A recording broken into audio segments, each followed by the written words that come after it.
Zbulohet sekreti Sasa Hodës, sëmundja që vuan ajo prek vetëm 16 persona në botë.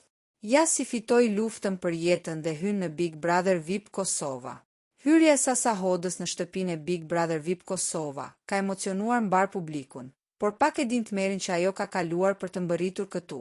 Sasa, e cila vetë quhet vajzë me fat, ka luftuar një betejë e kalueshme me një sëmundje të rrallë dhe kërcënuese për jetën.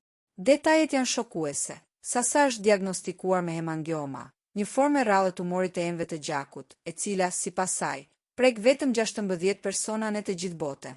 Ajo është përballur me hemorragji të brendshme dhe është dashur të kërkojë ndihmë financiare për operacione delikate jashtë vendit, duke qenë mes jetës dhe vdekjes. Fitoria e saj kundër kësaj sëmundje e bën Sasa Hodën një simbol të vërtet të vullnetit. A është kjo forcë dhe fati i saj arsyeja pse ajo shpreson të dalë fundit nga shtëpia? Shikoni intervistën e plot ku Sasa tregon me zërin e saj të dridhur për momentet e agonisë dhe si e sfidoi vdekjen për të shkëlqyer të në Big Brother VIP Kosova.